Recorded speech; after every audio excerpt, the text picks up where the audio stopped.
공영방송 지배구조를 개편하는 방송사법이 5박 6일간의 무제 한토론 끝에 야당의 단독 표결로 국회 본회의를 통과했습니다. 국민의힘은 야당의 방송장악 시도를 저지하겠다며 곧장 윤석열 대통령에게 거부권 행사를 건의하겠다고 밝혔습니다. 취재기자 연결해서 내용 들어보겠습니다. 나혜인 기자. 네, 국회입니다. 네, 이번에 역대 최장 필리버스터 기록까지 나왔는데 결국은 야당의 의지대로 입법은 됐군요. 네, 오늘 아침에 마지막 안건인 한국교육방송공사법 EBS법 개정안이 야당 단독 표결로 통과되면서 방송사법은 모두 국회 본회의 문턱을 넘었습니다. 이로써 지난 25일 오후에 시작된 7월 임시국회 첫 본회의는 5박 6일 약 115시간 만에 끝이 났습니다. 첫날엔 윤석열 대통령이 거부권을 행사한 최상병 특검법 재표결이 있었고 법안은 부결로 폐기가 됐습니다. 이후 방송통신위원회 회의 진행을 위해 필요한 의사 정족수를 최소 4명으로 정하는 방통위법 개정안과 공영방송 KBS, MBC, EBS의 이사회 구성 방식을 바꾸는 방송 3법이 각각 무제한 토론 끝에 차례로 통과됐습니다. 법안이 상정될 때마다 여당이 무제한 토론 필리버스터로 표결을 막고 24시간 이후에 다수 야당이 국회법을 앞세워 표결로 토론을 종결시킨 뒤 역시 다수결로 법안을 처리하는 패턴이 반복됐습니다. 국민의힘은 표결 때마다 본회의장을 빠져나가 투표에 불참했습니다.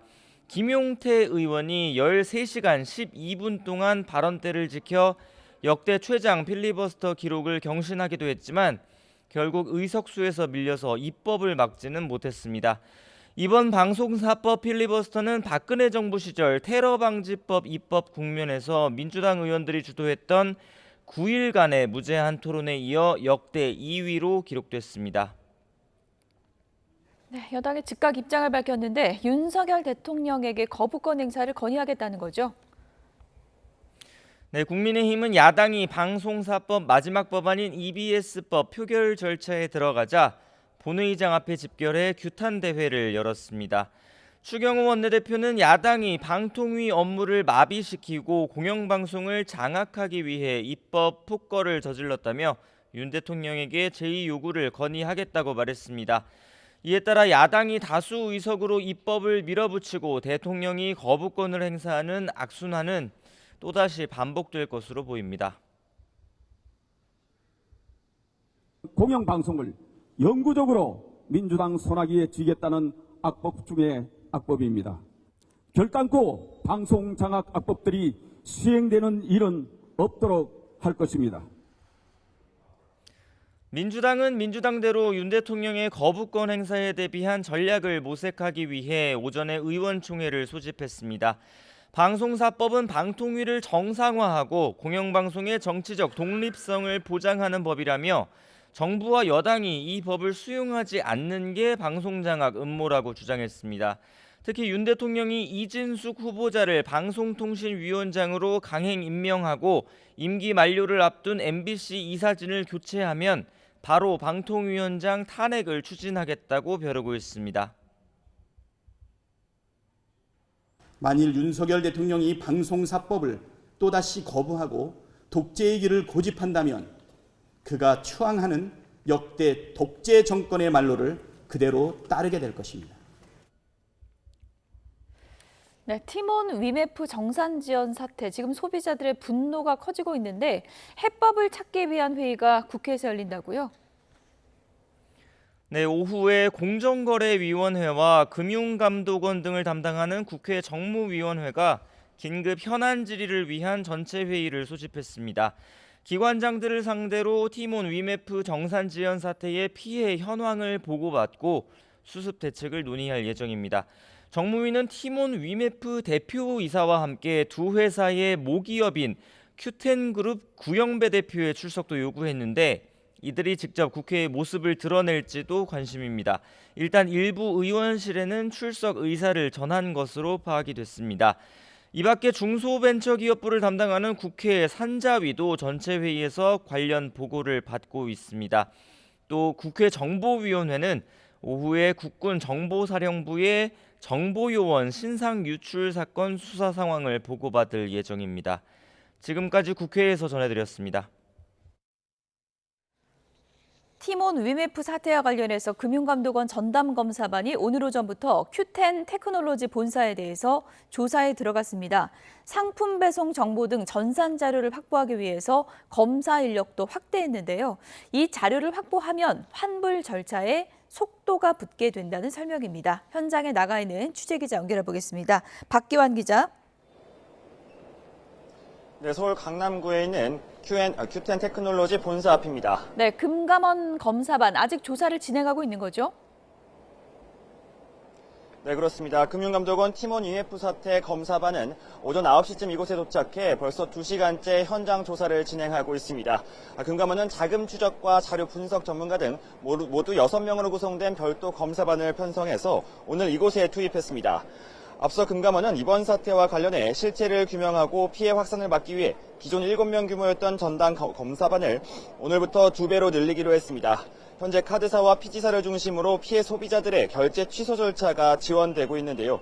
하지만 티몬과 IMF 두 회사에서 배송 관련 정보 협조가 잘 이뤄지지 않고 있어서 속도가 나지 않고 있습니다. 금감원은 이들 추가 검사반이 현장에서 상품 배송 관련 자료를 확보하면 환불 절차가 더 빨라질 것으로 예상했습니다. 네, 티몬과 위메프가 기업 회생을 신청했던데요. 피해자들은 다소 황당해하는 분위기죠? 네, 그렇습니다. 어제 오전 구영배 큐텐 대표가 피해자에게 사죄하고 지분을 팔아서라도 피해 보상을 하겠다며 입장문을 냈죠. 하지만 그 뒤로 몇 시간 만에 티몬과 IMF가 기업 회생을 신청하면서 피해자들은 그야말로 망연자실한 모습입니다. 결국은 돈을 갚지 않으려는 것 아니냐며 분통을 터뜨리기도 했는데요. 피해 입장업체 이야기 직접 들어보시겠습니다. 정말 저는 말도 안 된다고 생각을 하고요. 어쨌든 저희가 받아야 될 돈은 구영배 대표랑 큐텐 간부들한테 있는 거예요. 그리고 저는 이게 미필적 고의가 있는 임직원분들이 있다고 생각을 하고. 티몬과 IMF는 기업 회생 신청이 사업 정상화를 위한 것이라고 이유를 댔습니다. 판매자 이탈이 가속화되면서 현금 흐름이 끊겼고 이로 인해 거래 취소 요청에 대응하지 못하고 있다는 설명입니다. 또 일반적인 기업 회생이 아닌 ARS 형태의 회생을 신청해 일정 기간을 두고 채무자들과 변제 논의를 이어가며 최선을 다할 것이라고 덧붙였습니다. 하지만 일단 관련 절차가 시작되면 기업 자산 처분 등은 물론 채무 변제도 일시 중단되는데요. 이후 법원이 회생 또는 파산 여부를 결정하게 됩니다. 금감원은 이에 대해 이미 판매대금 미정산으로 피해가 현실화해 회생 신청으로 상황이 달라질 건 없다고 선을 그었습니다. 그러면서 구영배 큐텐 대표가 사태 해결을 위해 책임 있는 자세를 보여야 한다며 오늘 국회 정무위원회에 출석해 입장을 표명할 것으로 기대한다고 밝혔습니다. 지금까지 큐텐 테크놀로지 본사 앞에서 YTN 박견입니다. 티몬과 위메프가 지난해 상반기부터 사실상 재무관리 기능은 박탈당하고 영업과 마케팅에만 열을 올리는 기형적인 운영을 해온 것으로 확인됐습니다. 티몬과 위메프의 모회사인 큐텐은 지난해 4월 티몬 조직 개편을 통해 기술본부를 큐텐으로 통합했고 6월에는 개발과 재무 기능까지 흡수했습니다. 또 지난해 5월 인수한 위메프는 인수합병 즉시 개발과 재무 파트를 흡수 통합했고 이 과정에서 별도의 공지도 없었던 것으로 전해졌습니다. 이후 티몬과 위메프는 영업본부만 정상 기능을 수행하면서 매달 큐텐에서 내려온 판매 건수 목표량을 맞춰야 했던 것으로 확인됐습니다. 기업 회생을 신청한 티몬과 위메프에 대해서 법원이 이번 주 안에 두 대표를 불러서 신문하기로 했습니다. 검찰과 경찰은 구영배 큐텐 대표 등 경영진을 출국 금지 조치하고 전방위 수사에 들어갔습니다. 취재기자 연결돼 있습니다. 홍민기 기자. 네, 홍민기입니다. 네, 회생 신청이 받아들여질지 관심인데 법원이 이번 주 안에 신문 절차를 한다는 거죠?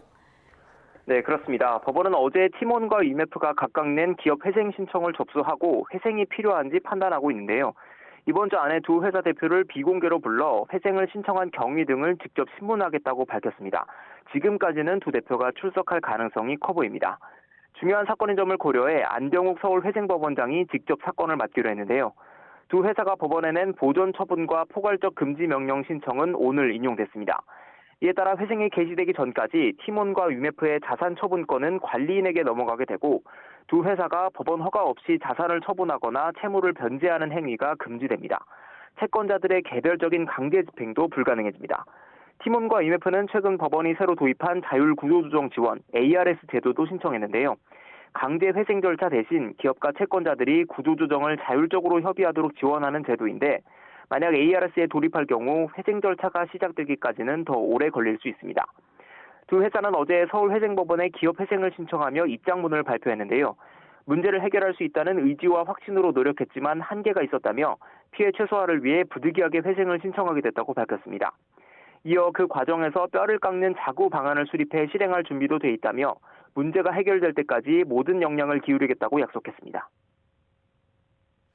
검찰과 경찰이 동시에 수사에 들어갔는데 속도는 좀 나고 있습니까?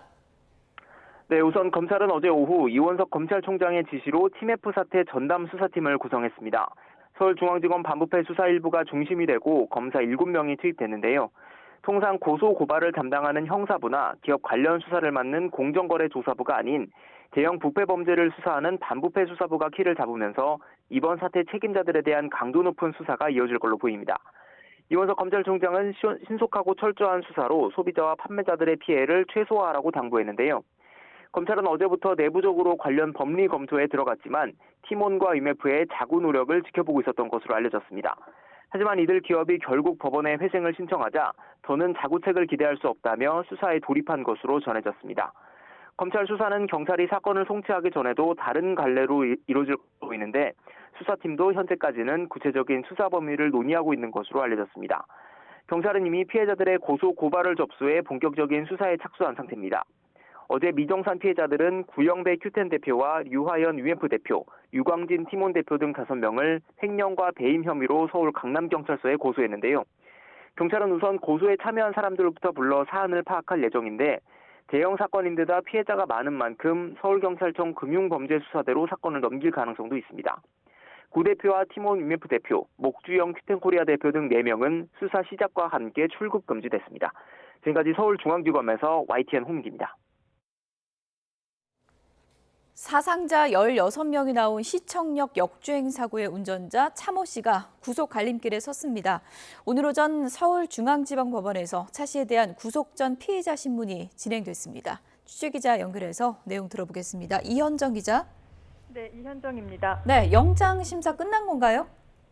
네, 오늘 오전 10시 반부터 40여 분 동안 서울중앙지방법원에서 운전자 차모 씨에 대한 구속 전 피의자 신문이 진행됐는데요. 법원에 출석한 차 씨는 모자와 마스크로 얼굴을 가린 채 연신 죄송하다고 말했습니다. 직접 들어보시겠습니다. 혹시 급발진 사고라고 주장하시는 근거가 뭔가요? 죄송합니다. 돌아가신 건가 무조건 대단히 죄송합니다.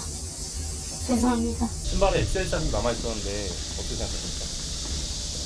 모르겠으니까 죄송합니다.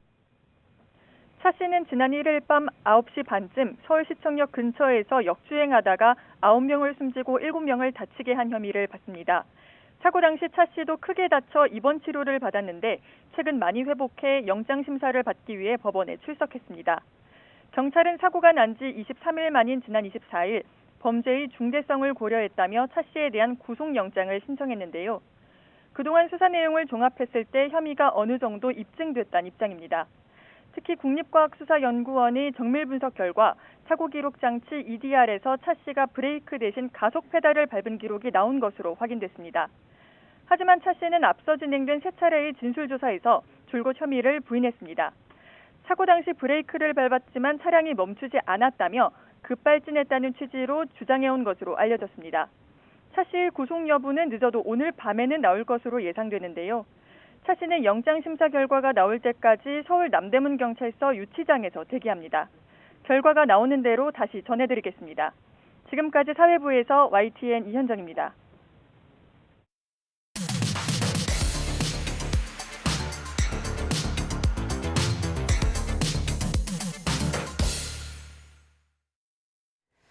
네, 각이 살아있는 정치평론 시사정각 시작하겠습니다. 오늘은 김근식 경남대 교수, 복기왕 더불어민주당 의원 두 분 나오셨습니다. 어서 오세요. 안녕하세요. 네. 첫 번째 주제어 영상으로 보겠습니다. 국민의힘! 박수 부탁드리겠습니다.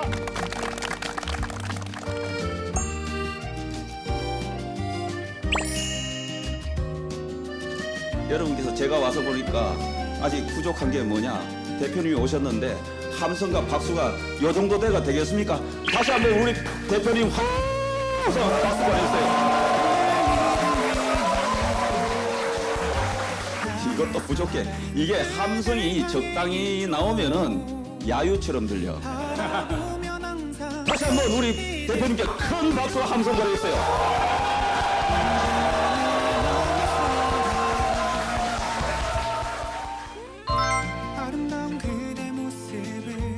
우리 한동훈 대표님 취임하시면서 여기 변화의 시작이 됐습니다. 한동훈 대표님과 함께 여러분들 변화를 시작할 준비 되셨죠? 네! 그 중심에 우리 대표님이 계실 것이고 그 중심에 우리 대표님이 계실 것이고 오히려 지금 모양새 자체는 오히려 사퇴를 안 하고 있는 게 조금 이례적인 건 맞습니다. 통상적으로는 먼저 사무총장의 정책에 사퇴를 하고 거기에 대해서 그 다음에 당대표가 유임을 할지 아니면 새로 바꿀지를 결정하는 게 관행이 그렇습니다. 사퇴해라 이런 식의 댓글 남기고 있는데 좀 어떻게 보세요? 정치적 표현의 자유 아니겠습니까? 교체 안 할 가능성이 높고요. 왜냐하면 이제 맡은 지 2달밖에 안 됐거든요. 네. 굳이 정점직원을 꼭 교체할 필요까지는 없고. 변화에 대해서 유연하고 그렇지만 어려운 일에 앞장설 수 있는 분 이런 분. 우리 대표님 함성 박수 보내주세요.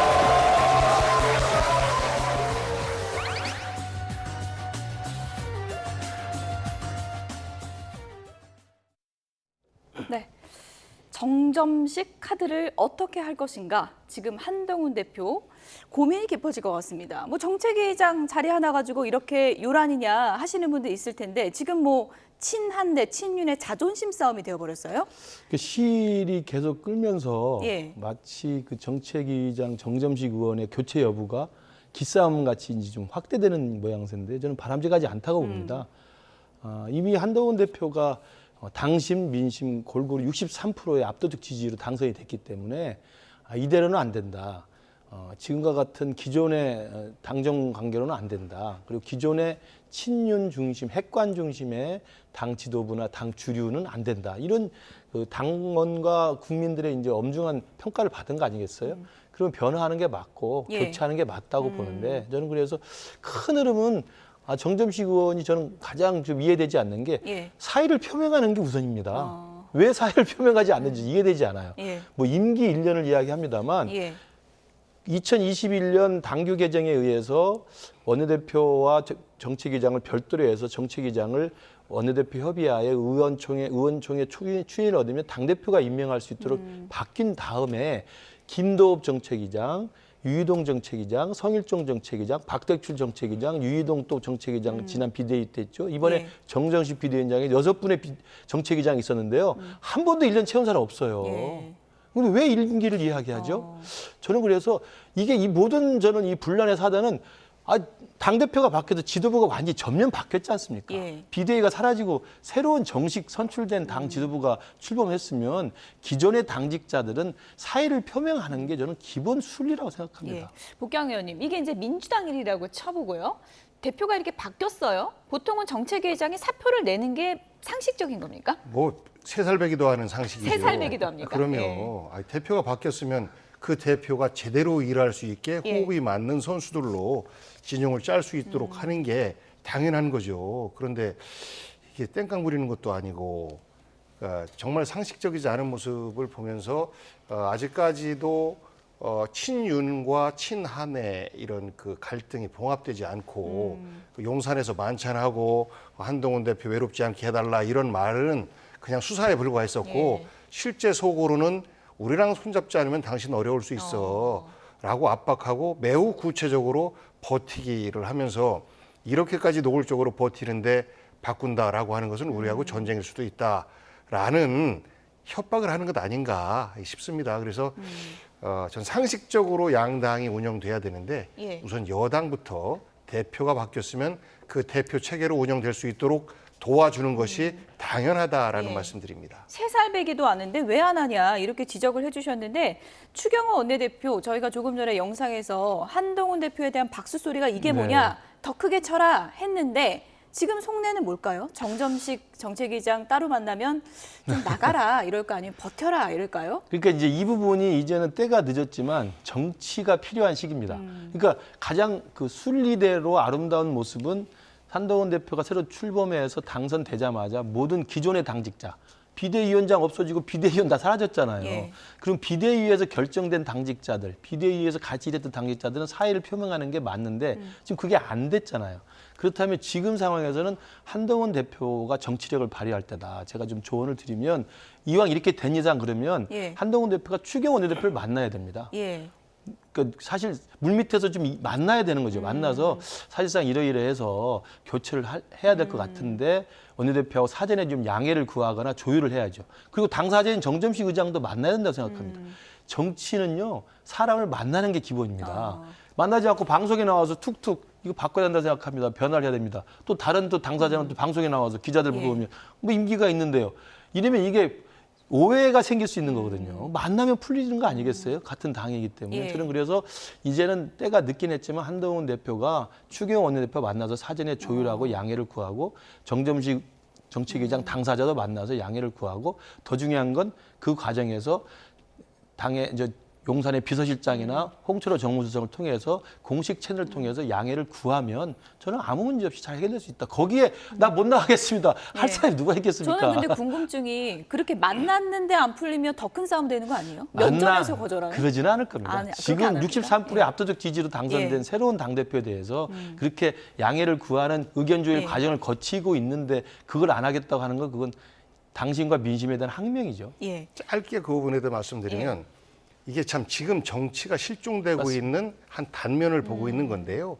상식적으로는 정점식을 다시 유임시켜줘 라는 협상을 한동훈 대표하고 하고 싶어도 우선은 사표 내놓고 그리고 나서 한동훈 대표의 결정으로 다시 그 재신임하는 이런 형태로 되면 일정 정도 이 정치가 가함이 될 수 있는 소지가 있는데 지금은 그런 것들이 전혀 없고 노골적으로 버티기를 하고 있어서 한동훈 대표 입장에서는 지금 정점식 정책위원장을 유임시키면 굴복한 꼴이 되고 또 해임시켜서 교체를 하면 정면 대결을 하는 꼴이 되고 그래서 그 여당 자체 내에서도 용산과의 정치를 풀어나가는 데 있어서 처음부터 이렇게 거친 모습을 보이고 있으니 야당과는 오죽하겠습니까?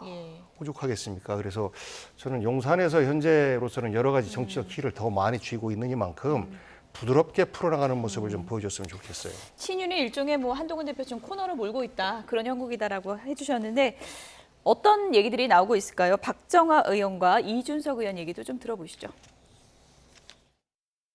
의결권이라는 걸 가지고 뭘 어떻게 역할을 해야 된다라고 생각하는 것 자체가 저는 이렇게 맑아 보이지는 않다라는 생각이 들어요. 의장 교체하면 당정 관계가 안 좋을 수도 있는데 왜 굳이 교체하려고 하지? 이런 내용의 보도들이 계속 이어지는데 뭔가 배경이 있다?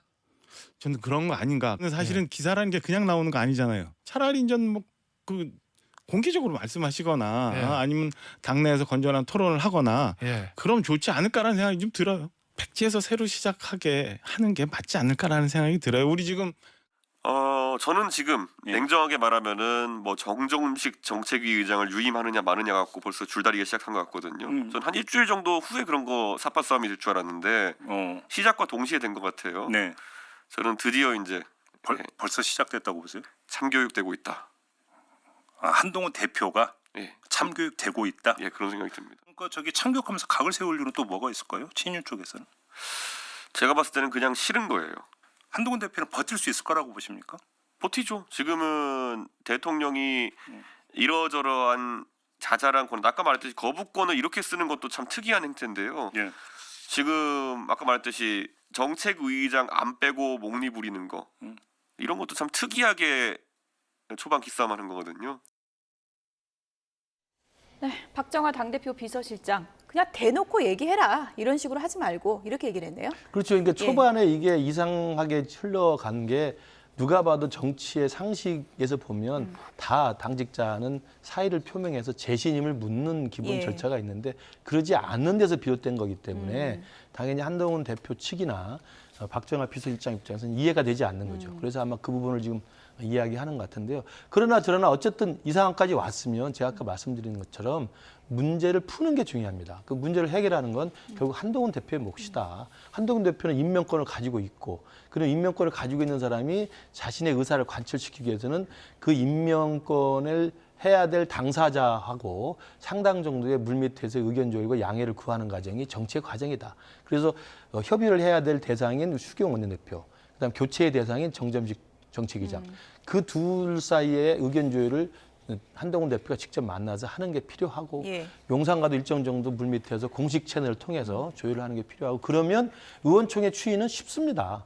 지금 의원총회에서 108명이 모여서 절대 안 됩니다라고 할 사람이 누가 있겠습니까? 저는 그래서 한동훈 대표의 물론 시작의 발단은 정점식 정책위장이 버티기 위해서 비롯된 이상한 형국이 됐지만 예. 문제 해결은 한동훈식으로 또 풀어주는 게 깔끔하게 좀 맞다고 생각합니다. 어쨌든 지금 친윤이든 친한이든 서로 쳐다보면서 되게 눈치가 없다. 뭐 이런 얘기를 하고 있을 것 같은데 어쨌든 지금 박정하 당대표 비서실장 얘기 들어보면 백지에서 시작해야 된다. 그러니까 정점식 나가야 된다. 이런 얘기 같거든요. 그렇죠. 그러면 한동훈 대표가 지금 상황에서 내보내면 또 친윤계와 전쟁 선포다. 이렇게 받아들여질 수 있는데 어떻게 해야 돼요, 이건?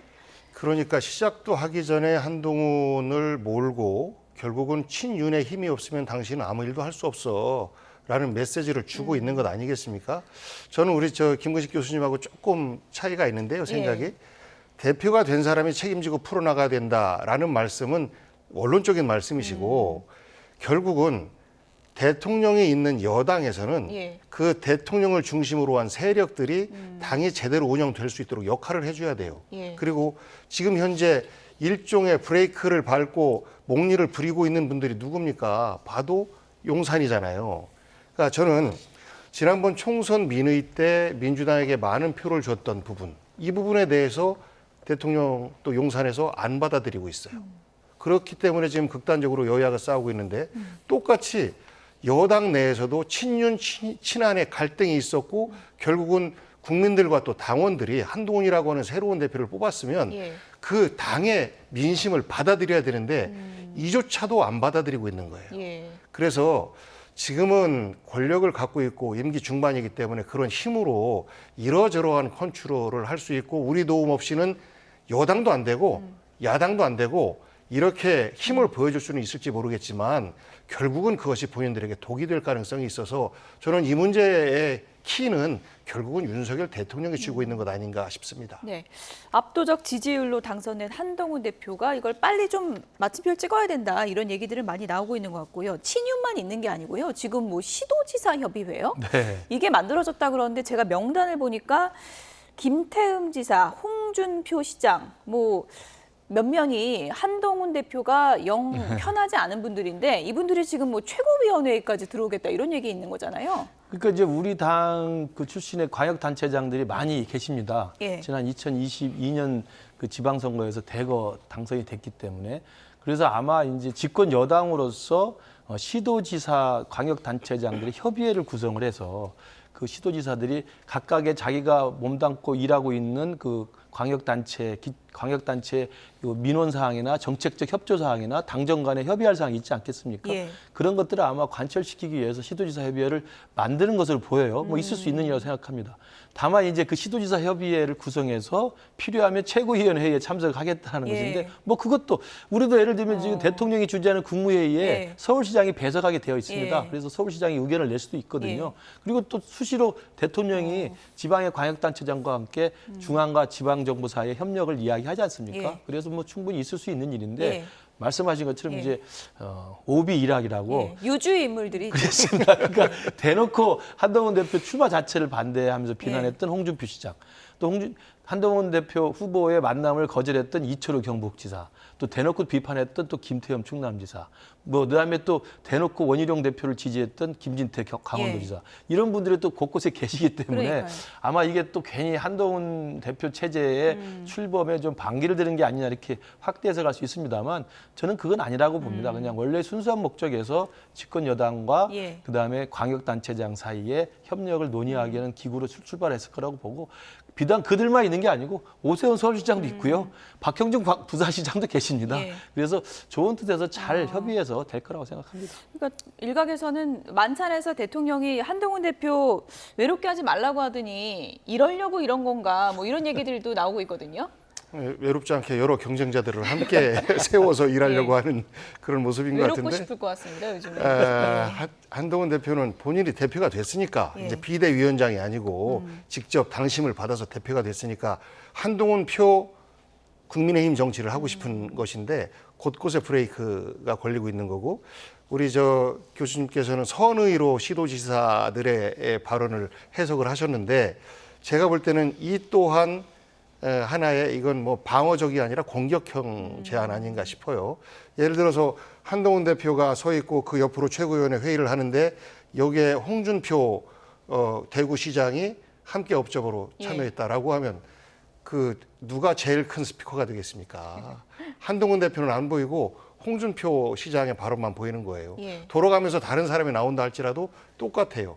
그렇기 때문에 당에서는 그동안 시도지사들의 정책적 과제가 있을 때 그 지역에 현안이 있을 때는 참여는 시켰으나 매우 제한적으로 했었던 거거든요. 근데 지금 임기 시작도 안 했고 한데 벌써부터 우리가 그 회의에 참여해야 되겠다라고 하는 것은 당신 목소리만 들려줄 수는 없어 라는 일종의 공통된 친윤적 정서 속에서 나오는 정서 아닌가 싶습니다. 중앙 정치에는 관여하지 않겠다. 전당대회 결과를 보고 실망했던 홍준표 시장이 SNS에는 또 글을 올리고 있습니다. 함께 보시죠. 니전투구라는 말을 했습니다. 진흙탕에서 싸우는 개, 이런 의미라고 하는데요. 니전투구 시대를 어찌 넘어가야 하는가? 진영 논리에 묻혀서 무엇이 옳고 무엇이 그른지 분간치 못하고 패거리 지어서 매일같이 서로 물어뜯는 일에만 집중하는 지금, 이대로 가도 되는가? 이런 글을 올렸습니다. 기자들이 중앙정치 관여 안 한다더니 왜 약속 어겼냐라고 하니까 나는 한동훈 대표 일만 안 쓰겠다는 얘기다. 뭐 이렇게 또 답변을 했더라고요. 그렇죠. 그러니까 전당대회 국면에서 시종일관 한동훈 대표를 비난하면서 각을 세웠던 홍준표 시장인데 막상 뚜껑을 열어보니까 한동훈 대표가 압도적으로 당선이 됐잖아요. 그래서 아마 당일날 바로 중앙정치에는 관여하지 않겠다. 꼴 보기 싫다. 뭐 이런 식의 약간 거리두기를 선언하셨는데 아니나 다를까 또 6일 만에 저 SNS를 올린 것 같습니다. 물론 근데 그 내용 자체로는 우리 당의 원로로서 그리고 오랫동안 한국 정치에 몸담아온 원로 정객으로서 정말 진영 정치에 파묻혀서 이렇게 극단적인 싸움을 하는 게 좋지 않다라는 말씀을 하신 거에서 저는 저 정도까지는 뭐 충분히 할 수 있느냐고 생각합니다. 그러나 이제 저기서 시작을 해서 또 어떻게 지금 한동훈 대표의 일거수일투족에 대해서 어떤 식의 또 칼날을 또 벼르고 벼러서 또 말을 할지 주목되는데요. 저는 제발 아까 말씀드렸습니다만 본인이 하신 말씀만큼은 좀 지켜주길 바랍니다. 절필은 아니더라도 이미 당원들의 총의와 또 민심의 총의를 모아서 압도적으로 당선시켜서 새로운 변화를 모색하겠다고 출발한 한동훈 대표에 대해서는 좀 어느 정도까지는 지켜봐주고 기대를 실어서 좀 조용히 계시는 게 낫지 않을까 이런 좀 조언의 말씀을 드리고 싶습니다. 어쨌든 뭐 절필 선언은 아니겠지 분명해진 것 같은데 이제 최고위원회까지 진출하실지는 좀 지켜봐야 되겠네요. 어제 국회 정보위에서 북한 동향과 관련해서 중요한 얘기들이 나왔습니다. 다음 주제요 보여주시죠.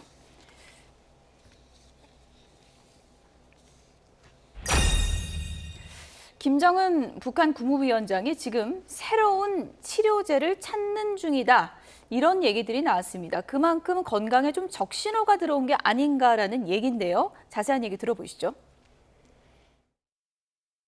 김정은의 몸무게가 140kg에 달하고 체질량 지수가 정상 기준인 25를 크게 초과한 40 중반에 달하는 등 초고도 비만 상태로 심장질환 고위험군에 해당하는 것으로 분석하고 있습니다. 스트레스와 담배, 술 등으로 인한 것이 아니겠느냐라고 판단하고 있습니다.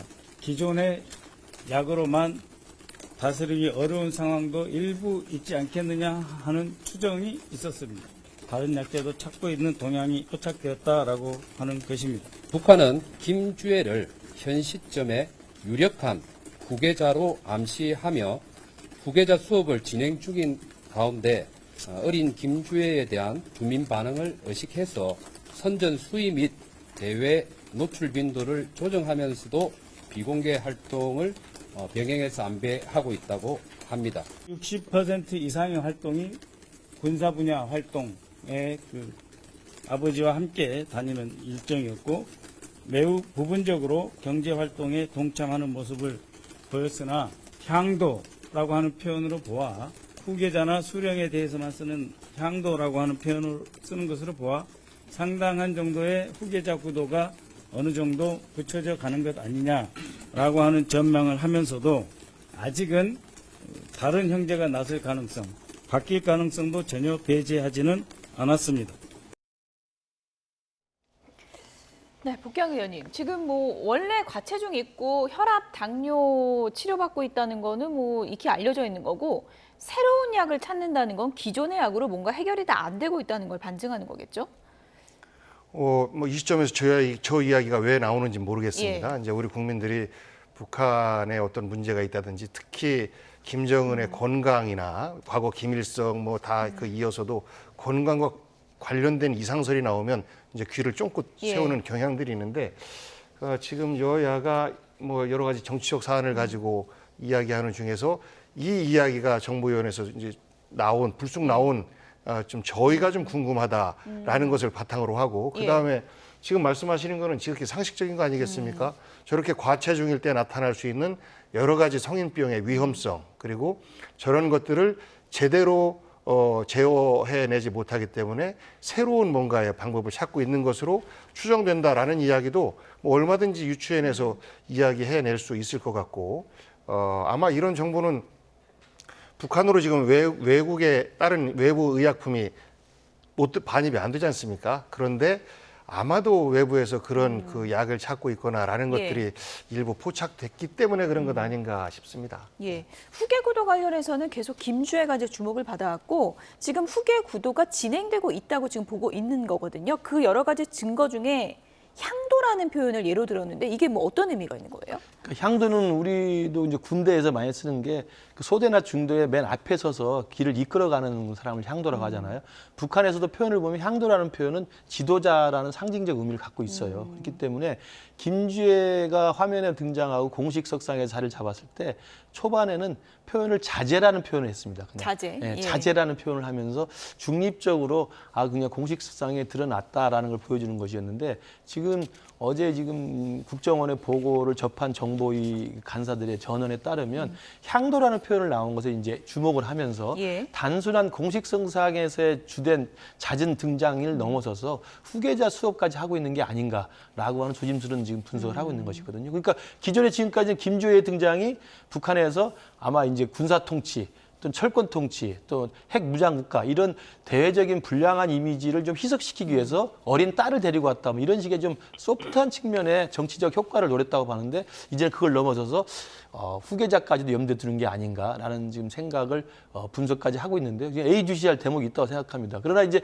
김정은에게는 지금 3명의 자녀가 있는 걸로 알려져 있는데 2010년생의 아들이 하나 남자가 있는 걸로 보이고 2013년이 지금 김주애 딸이고요. 그 밑에 한 명이 더 있는데 성별은 지금 확인이 되지 않고 있다고 합니다. 그래서 아마 후계자를 지금 공식화하거나 후계자를 체계적으로 수업하기에는 아직은 이른 상황이긴 합니다만 워낙 세습 체제로 이 권력을 이어오기 때문에 AUCR 부분은 분명히 있다고 생각합니다. 예, 전직 국정원장이죠. 박지원 민주당 의원도 아들이 있다 이렇게 얘기를 했습니다. 들어보시죠. 지금 그 나이 때 김정은도 김여정과 함께 스위스에서 유학하고 있었잖아요. 예. 그렇기 때문에 저는 아들은 외국에서 유학을 하고 있기 때문에 감추고 있는 것 아닌가 이런 생각을 갖습니다. 아들이 있긴 있습니까? 김정은이? 있는 것으로 파악했습니다. 김정은도 그 나이에 김여정과 함께 스위스에서 유학 중이었단 말이에요. 이때는 완전히 감췄습니다. 그랬죠. 뭐 신변 안전을 위해서도 감출 것 아니에요? 예. 그래서 저는 혹시 이 아들은 해외 유학을 보내고 있기 때문에 그 은폐를 위해서 김주애를 나타내고 있는 것 아닌가 이런 생각도 하고. 그 진짜 후계자인 오빠는 뒤에 숨겨놓고 있을 가능성이 있다는 말씀이신 거죠? 예, 그래서 혹시 외국 유학을 나가 있지 않는가 이렇게도 봅니다. 김주애가 전면에 등장하면서 아들이 없는 것 같다라는 얘기도 많이 돌았는데 박지원 의원은 아들이 있는 것 같다, 숨겨놓은 것 같다 이런 표현을 썼거든요. 그러니까 여러 가지 뭐 추측들이 가능한 거 아니겠습니까? 과거에 아들이 있고 김주애가 둘째다라는 언론도 뭐 몇 년 전부터 계속 나왔었고, 근데 왜 아들은 안 보이고 김주애만 보이느냐라고 했을 때 한편으로는 건강 이상설, 또 뭔가 좀 부족한 부분이 있는 것 아니냐라는 설들이 많이 나왔었어요. 그런데 이번에 박지원 의원의 어떤 그 발언은 처음으로 김정은처럼 외국이나 이런 데서 후계자 수업을 하고 있는 것 아닌가, 신변 안전이라든지 뭐 이런 부분들을 위해서 이런 설이 제기가 된 건데 그만큼 이제 북의 지도 체제, 그 지도부 가족들은 베일에 쌓여 있다라는 것을 방증하는 것이고, 지금 나오는 이야기들은 여러 가지 추측과 설에 불과하니까 뭐 이런 부분에 우리가 지나치게 많은 관심을 가질 필요는 없는 거 아닌가 싶습니다. 어쨌든 뭐 후계 구동이 상당히 좀 중요하니까 아무래도 정보위에서는 예의주시할 수밖에 없는 그런 내용인 것 같고, 또 한 가지 논란이 되고 있는 게 군 정보사 군무원이 블랙 요원 리스트를 뭐 조선 쪽에게 넘겼다. 지금 이런 의혹이 제기되고 있잖아요. 이거 뭐 사실이면 굉장히 큰 문제 아닙니까? 뭐 실제로 사실인 것 같습니다. 실제로 지금 구속영장이 청구가 돼서 아마 수사를 하는 것으로 보이고요. 그리고 이제 이 건뿐만 아니라 최근에 이제 미국의 수미테리 박사에 대한 우리 국정원의 접근 방식이 이제 미국에 의해서 사실은 미국 국내법을 위반한 것으로 해서 지금 상당히 문제가 됐지 않았습니까? 그러니까 정보사라고 하는 것은 군의 대북 사업과 대북 정보를 입수해서 분석하는 기관인데 그 정보사에서 근무하는 정식 군무원이 사실상 그런 굉장히 위험한 블랙 요원의 신상과 관련된 정보를 조선족에게 보냈다는 거고, 그 조선족은 아마도 의혹입니다만 분명히 추격에 조사를 해보면 북으로 갔을 가능성이 충분히 있지 않겠어요, 정보가. 그렇다고 한다면 우리 쪽에서 대한민국 군 정보사에서 북한에 관련된 정보를 수집하는데 몰래 블랙 요원을 활동하던 사람의 모든 리스트와 신상이 그대로 통째로 북으로 넘어갔다는 게 지금 가정이 될 수가 있어요. 국정원 뭐 첩보가 거의 괴멸되는 거다. 그렇죠. 뭐 이렇게까지 우려가 심각한 상황이라고 볼 수가 있죠. 그러니까 대북 정보를 취득할 때는 공식 그 화이트 요원도 있습니다만 블랙 요원의 활동이 훨씬 더 중요한 거거든요. 근데 그 블랙 요원이 통째로 넘어갔다는 것은 이건 영화나 드라마에서나 나오는 일인데 왜 이렇게 허술하게 이게 이 데이터나 자료가 관리되는지가 가장 우선 의문이고요. 두 번째는 군 정보사에도 정식 그 계통이 있는데 군무원이라는 것은 전혀 군인은 아니거든요. 그렇다면 군무원은 사실은 정식 그 정보사에서 중요한 일을 맡는 분은 아닐 겁니다. 근데 어떻게 그분이 군무원인데 군무원에게 그런 중요한 자료가 확보가 됐을까? 이것도 그러면 정보사 안에서의 중요한 이 데이터나 자료, 비밀 문서에 대한 관리나 이 좀 종합적인 어떤 체계적인 대책이 허술하지 않았나? 이런 식의 충분히 의혹도 든다고 생각합니다. 네, 오늘 아침에 한동훈 대표는 뭐 간첩법 개정해야 된다 이런 주장까지 내놨는데요. 지금 뭐 전현 정부 지금 책임 공방이 아니라 이 사실 여부를 먼저 철저하게 가려내야 될 것 같습니다. 마지막 주제 보겠습니다.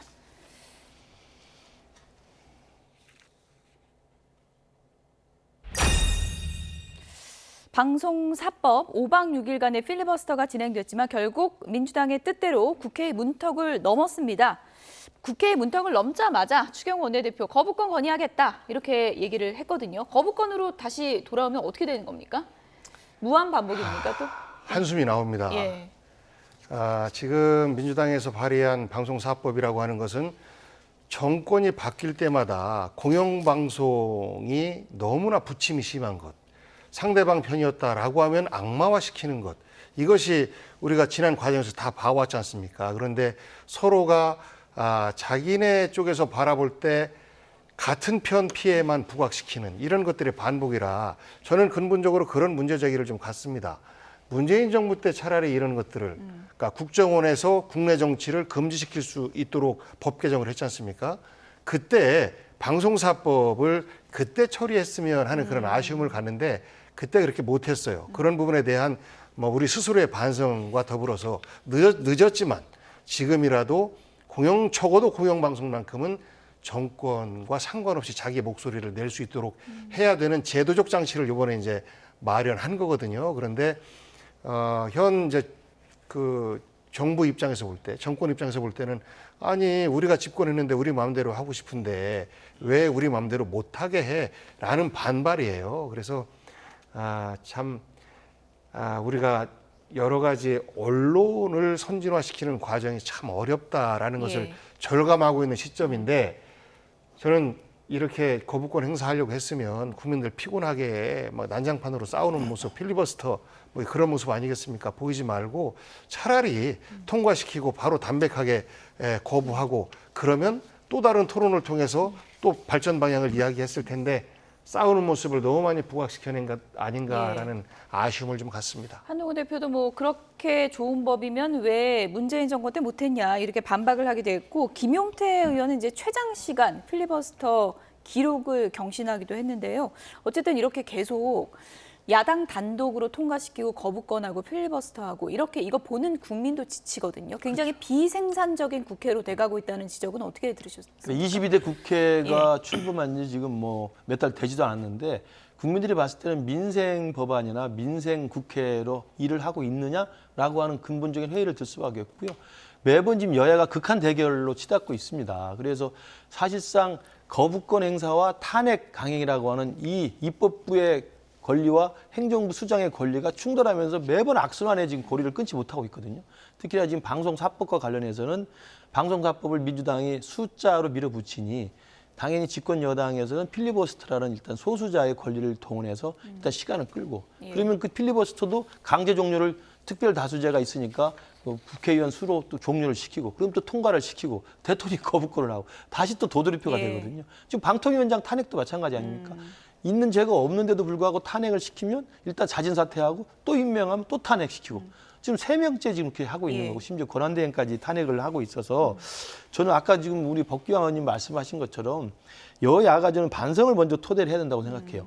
그 민주당이 이렇게 좋은 법이면 지금 공영방송이 정권이 바뀔 때마다 사장 선임을 놓고 이사 선임을 놓고 매번 싸우면서 권력 투쟁화되고 있는 걸 정말 우리 대한민국 국격에 맞게 선진국의 공영방송의 독립성을 보장하기 위해서는 그때 문재인 정부 때 의석도 다수 의석이었고 또 집권 여당이었고 했었어야 되는데 그때는 그걸 다 뒤에 숨겨놓고 MBC, KBS 사장님을 그전에 박근혜 정부 때 임명했던 이사를 강제로 퇴거시키면서 또 사장을 다 임명했단 말이에요. 그리고 이제 와서 한 거잖아요.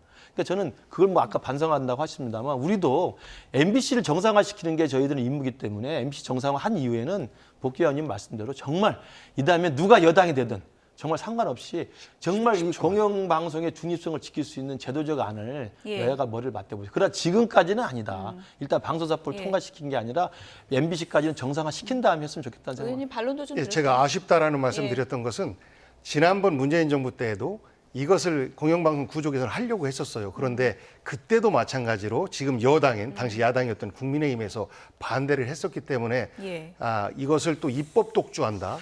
그 국회 권력도 갖고 있고 집행 권력, 대통령 권력도 갖고 있는 쪽에서 자기들 마음대로 한다라는 그런 비판 때문에 그 강행 처리를 안 했던 것이다라는 말씀드립니다. 방송법 공방 신경전이 이진숙 후보자 임명을 놓고도 계속되고 있는 상황이었고요. 방통위원장 후보자에 대한 국회 인사청문 경과보고서의 기한 채택은 결국 불발이 됐고요. 이 논의 과정에서 최민희 과방위원장이 박충권 국민의힘 의원에게 한 발언이 논란이 되기도 했습니다. 그 모습 잠깐 보시죠. 위원장님은 후보자에게 첫날부터 시작부터 저랑 싸우려 하지 마세요 라고 군기를 잡으셨고 후보자 내구조에 문제가 있다 이런 말씀도 하셨습니다. 청문회 도중에 위원들은 국어 안 하셨냐 당신 같은 사람 검증해야 된다는 게 답답하다라는 말까지 서슴지 않으셨죠. 국회의원의 어떤 면책특권을 남용한 한 인간에 대한 심각한 인신공격, 명예훼손, 집단공격, 인민재판이 아닌가 이런 생각이 듭니다. 위안부에 대해서 그게 강제적이라고 말하지 못하는 대한민국 내각 후보, 일본 자위대의 한국 진출을 반대하지 않는 대한민국 내각 후보, 일본의 평화헌법 폐기를 비판할 수 없는 대한민국 기자 출신 저는 이게 내구조 이상하다는 거 유지합니다. 전체주의 국가에서 생활하시다 보니 민주주의적 원칙이 안 보이십니까? 인민재판이라는 표현을 여기서 쓰는 게 말이 됩니까? 여기가 대한민국 국회입니다. 인민재판이라는 표현이 말이 됩니까? 그러니까 정리해보면 뇌구조 이상하다는 유지하는 거고 전체주의 발언은 사과한다는 거죠? 그렇게 정리하면 되는 겁니까? 전체주의 발언은 이제 그 다음에 사과를 했고요. 논란이 되니까. 저는 최민희 과방위원장께서 상임위원장으로서 여야 국회의원들의 상임위 활동에 사회를 보는 거, 또 중재를 하는 것, 그게 일입니다. 근데 본인이 하나의 플레이어로 나서서 상대방에 대해서 정치적인 발언을 하고 그래도 과도한 또 단어들을 사용하는 건 좀 자제한다고 생각합니다.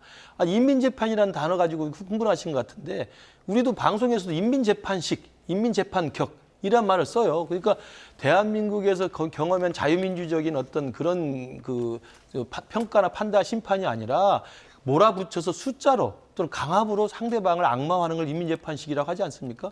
근데 그 표현을 썼다고 그래서 그걸 반박하는 과정에서 당신 전체주의에 살다 보니까 그런 거 아니야?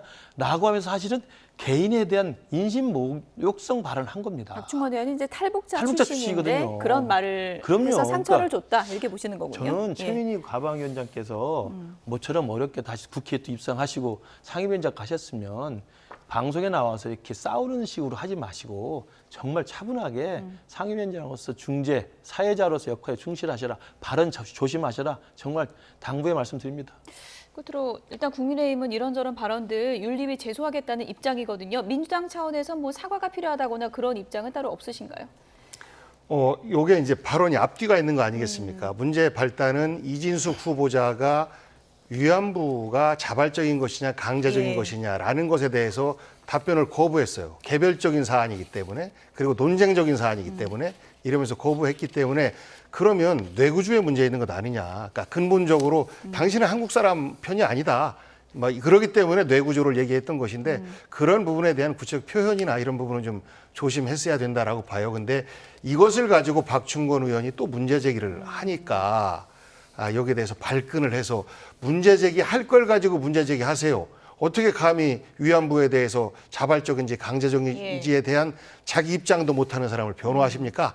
라는 말씀을 하면서 뭐 탈북자에 대한 비하를 일종의 하시는 듯한 발언을 했는데 저는 아무리 본인의 그 발언의 취지가 옳다 하더라도 표현하는 데 있어서는 매우 정제된 국민들이 보고 있기 때문에 정제된 표현을 하는 것이 어떤가라는 생각을 좀 가져봤습니다. 그래도 윤리위 제소까지는 아니다. 이렇게 윤리 제소 되지도 않을 것이고 뭐 정쟁에 불과합니다. 알겠습니다. 여기까지 듣겠습니다. 김근식 경남대 교수, 복기양 민주당 의원 두 분이었습니다. 고맙습니다.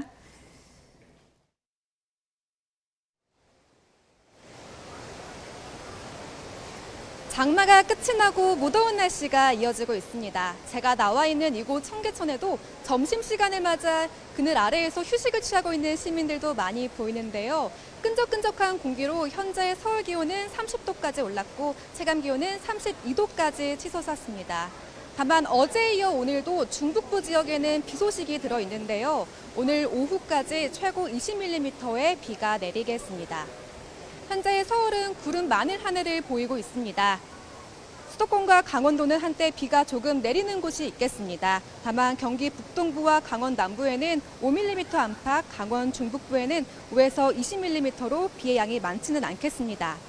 더위의 기세는 오늘도 누그러들지 않겠는데요. 전국에 폭염특보가 내려진 가운데 한낮에는 체감온도가 35도 안팎까지 치솟는 등 온열질환 위험이 커지겠습니다. 자세한 한낮 기온 살펴보겠습니다. 9일째 열대야가 이어지고 있는 서울은 한낮에도 기온이 31도까지 오르겠고요. 강릉 35도, 대구 36도로 어제와 비슷하거나 조금 높겠습니다. 당분간 무더위와 열대야가 지속하겠고 금요일에는 수도권과 영서에 비가 조금 내릴 가능성이 있습니다. 특히 영남과 동해안을 중심으로 35도 이상의 극심한 폭염이 나타날 전망입니다. 오늘 전국적으로 자외선 지수 높음에서 매우 높은 단계를 보이겠습니다. 나오실 때 자외선 차단제를 수시로 덧발라 주시면서 모자와 양산을 활용하시는 게 좋겠습니다.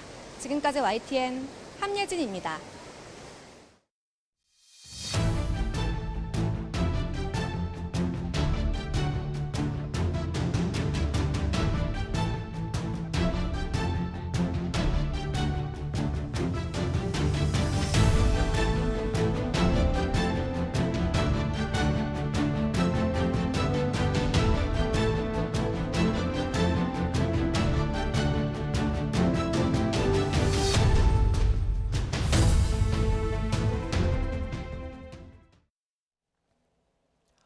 금융감독원이 오늘 큐텐 본사에 추가 검사반을 투입해 티몬 위메프 관련 자료 확보에 나섰습니다. 오늘 오전 9시부터 진행되고 있는 큐텐 현장 조사에는 티몬 위메프 상품 배송 정보 관련 전산 자료를 확보해 분석할 별도 검사반 6명과 기존 인력 4명 등 모두 10명이 파견됐습니다. 현재 카드사와 결제 대행 업체 피지사가 결제 취소를 지원하고 있지만 티몬과 위메프에서 배송 관련 정보 협조를 받지 못해 속도가 나지 않고 있습니다. 이에 금감원 조사반이 현장에서 배송 정보를 확보하면 환불 절차가 빨라질 것으로 보입니다. 티몬 위메프 사태의 최고 책임자인 모회사 큐텐 구영배 대표가 사제까지 활용해 유동성 확보에 나서겠다며 입장을 밝혔습니다. 모습을 드러내지 않은 채 이메일로 입장문만 배포한 건데 사태의 원인과 책임에 대해선 이론 반구도 없었습니다. 박기원 기자입니다. 티몬 위메프 사태가 시작된 지 일주일 만에 모 회사 큐텐의 구영배 대표가 내놓은 건 2장짜리 서면 입장문이었습니다. 머리 숙여 깊은 사죄를 올리고 모든 책임을 통감한다면서 자신의 큐텐 지분 등 사재까지 활용해 유동성 확보에 나서겠다고 말했습니다. 특히 큐텐이 가진 해외 자금을 유입하고 지분을 처분하거나 담보로 자금을 조달해 소비자 환불, 파트너사 지연이자 지급 등에 나서겠다는 대책을 내놨습니다. 하지만 책임자인 구 대표가 모습을 감춘 사이 피해자들의 분노는 걷잡을 수 없이 이미 커진 상황. 그럴 마음이었다면 이 일이 터지고 나서 그날 바로 저는 얘기했어야 된다고 생각을 해요. 근데 계속 시간만 끌고 그러다 보니까 소비자는 더 악화하고. 정작 사태의 발단으로 지목된 무리한 해외 인수합병 시도에 대해서는 아무런 설명도 없었습니다. 오히려 그동안 존폐 기로의 역경도 여러 번 극복해왔다며 한 번 더 높이 도전할 수 있는 기회를 얻고 싶다고 소회를 밝히기도 했습니다. 구 대표는 한국에 체류하고 있는 것으로 알려졌지만 행방은 묘연합니다. 큐텐 코리아가 입주한 서울 역삼동 건물의 입주 업체 안내에는 큐텐 이름만 지워져 있습니다. 큐텐은 그대로 있는 건가요? 근데 여기 뭐 이름이 지워져가지고 뭔가 해서. 정부와 기업들이 소비자들과 중소기업의 피해 확산을 막기 위해 분주히 움직인 사이 큐익스프레스 대표직에서 사퇴하며 책임 회피 의혹이 일었던 구영배 대표. 뒤늦게 대책을 내놓고 사과에 나섰지만 피해자들 앞에 나설 진정성은 찾아볼 수 없었습니다. YTN 박견입니다. 소상공인들이 구영배 큐텐 대표가 판매 대금 지급을 위해 약속한 사제 출연을 즉시 이행해야 한다고 촉구했습니다. 소상공인연합회는 티몬과 위메프의 기업회생 신청으로 판매 금액을 온전하게 정산받기 어려운 최악의 상황으로 치달았다며 이같이 밝혔습니다. 이어 피해를 감당하기 힘든 영세기업은 연쇄적으로 도산내기를 거를 가능성이 크다고 지적했습니다. 또 피해 규모를 키운 가장 큰 원인은 지나치게 긴 정산 기일이라며 정부와 국회가 판매 대금 정산 기일을 10일 이내로 명시한 법 규정을 하루빨리 제정해야 한다고 주문했습니다. 네, 오늘 파리에 폭염이 닥치면서 최고 기온이 36도까지 오를 것으로 보입니다. 선수들의 건강관리에 비상이 걸린 가운데 일부 야외 경기는 시간이 조정될 가능성도 있습니다. 또 개막식 당일 철도망이 공격을 받은 데 이어서 통신망도 공격을 받았지만 다행히 올림픽 운영엔 별다른 차질을 빚지 않았습니다. 보도에 유투권 기자입니다. 프랑스 남부에서 시작된 폭염이 파리를 포함한 북부 지역까지 확대됐습니다. 오늘 파리의 낮 기온은 최고 36도까지 오르고 밤사이 기온도 20도를 넘어설 것으로 보입니다. 이에 따라 야외에서 경기를 치르는 선수들의 건강이나 컨디션 관리에 비상이 걸렸습니다.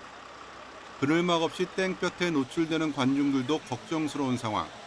올림픽 조직위원회 측은 필요에 따라선 경기 시간을 조정하겠다고 밝혔습니다. 파리시는 관광객을 위해 1,200개의 물안개 분사시설 등을 운영하고 있습니다. Paris 2024 va prendre des mesures, a déjà pris des mesures pour atténuer l'effet de ces fortes chaleurs sur, encore une fois, le public et les athlètes. 개막식 당일 철도망이 마비된 데 이어 이번엔 통신망을 겨냥한 공격이 발생했습니다. 프랑스 경찰은 전국 6개 지역에서 주요 통신사들의 광 케이블이 절단됐다고 밝혔습니다. Il faut vraiment connaître le réseau pour pouvoir y intervenir et puis sectionner, faire ce genre d'acte. 이로 인해 많은 지역에서 네트워크 접속이 지연되고 전화가 끊기는 등 피해가 발생했습니다. 다행히 파리에는 별다른 영향이 없었습니다. Whether it's water, whether it's telecom, whether it's energy, all these areas, whether it's transport, we've tried to anticipate and we put a setup in place. 주말 내내 차질을 빚었던 고속열차의 운행은 정상화된 가운데 프랑스 당국은 국자운동가 1명을 체포해 조사하고 있습니다. YTN 유통원입니다. 전국 곳곳에서 열대야가 이어지고 있습니다. 특히 강릉과 속초는 최저기온이 30도 이상인 초열대야까지 나타났는데요. 잠 못 이루는 시민들이 해수욕장과 강가를 찾아서 더위를 식혔습니다. 송세혁 기자입니다. 밤 9시까지 연장 개장한 강릉 경포 해수욕장. 대낮처럼 조명을 환하게 밝힌 바다에서 물놀이가 한창입니다. 넘실대는 파도를 즐기고 물장구도 치면서 밤에도 식지 않는 열기를 날려버립니다. 밤에는 햇빛도 없어가지고 선크림 바를 필요도 없고 물에 들어가면 너무 시원하기 때문에 너무 좋은 것 같습니다. 오후 8시를 훌쩍 넘긴 시각이지만 기온은 여전히 32도를 웃돌고 있습니다. 낮 최고 기온에서 불과 2도 정도밖에 떨어지지 않았습니다. 바다와 맞닿은 하구 다리 위에도 열대야에 잠들지 못한 시민들의 발길이 이어집니다. 솔솔 불어오는 시원한 바닷바람과 강바람은 자연이 만든 천연 에어컨입니다. 돗자리에 앉아 간식을 먹으며 이야기꽃도 피우고 며칠째 설쳤던 잠도 청해봅니다. 에어컨 켜봐야 너무 차고 계속 틀으면 전기세만 많이 나가고 여기 나오면 그래도 자연 바람이 너무 시원하고 좋잖아요. 강원 동해안 지역은 19일부터 열대야가 이어지고 있고 28일 밤 강릉과 속초는 초열대야까지 나타났습니다. 따뜻한 남서풍이 태백산맥을 넘으면서 고온 건조해지는 팬현상 때문입니다. 기상청은 당분간 한낮 35도 안팎의 찜통더위와 열대야가 이어지겠다며 건강관리에 주의를 당부했습니다. YTN 송세혁입니다. 이제 비 오는 거 지치시죠? 극한호우를 쏟아부은 올여름 장마가 지난 27일 끝난 것으로 분석됐습니다. 장마가 끝나고 이제는 무더위가 찾아옵니다. 취재기자 연결해서 장마와 폭염 상황 알아보도록 하겠습니다. 김민경 기자. 네, 김민경입니다. 네, 장마 기간이 이제 공식적으로 끝난 거죠? 네, 기상청은 조금 전 오전 11시에 수시 브리핑을 통해 올여름 장마 종료를 공식적으로 발표했습니다. 지난 27일을 기준으로 장마가 끝났다는 건데요. 올여름 장마는 예년과 비슷한 지난 6월 19일에 제주도를 시작으로 22일에 남부지방으로 확대했고 중부지방은 예년보다 나흘 늦은 29일에 시작됐습니다. 제주도는 39일, 남부는 36일, 중부는 29일간 장마가 이어진 건데요. 이 평년 장마 기간이 31일에서 32일이기 때문에 제주와 남부는 예년보다 길고 중부는 예년보다 조금 짧은 수준입니다. 올여름 장마철 전국 평균 강수량은 472mm로 평년보다는 32%가량 많지만 지난해 648.7mm보다는 적습니다. 하지만 비의 강도는 역대급입니다. 경기 북부에서는 이틀 동안 연평균 강수량의 절반 수준인 600mm 이상의 폭우가 기록됐고 시간당 100mm가 넘는 물폭탄도 무려 8차례나 쏟아졌습니다. 전국 곳곳에서 100년에서 200년에 한 번 발생할 법한 기록적인 호우가 관측됐습니다. 이제는 더위 걱정입니다. 당분간 폭염과 열대야가 계속된다고요? 네, 지난 밤 사이에도 속초의 최저기온이 30도를 기록하며 이틀째 초열대야 현상이 나타났습니다. 서울 등 전국 30여 곳에서도 밤사이 열대야가 발생했는데요. 특히 강릉은 11일, 속초 10일, 서울도 9일 연속으로 열대야가 관측되고 있습니다.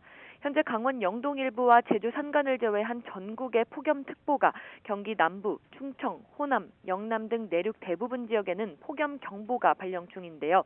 한낮에 대구 36도, 제주와 광주 34도 등 내륙 대부분 지역에서 33도 이상 오르겠습니다. 서울은 구름이 많아 낮 기온이 주의보 수준에 머물겠지만 습도가 높아 체감온도는 더 높겠습니다.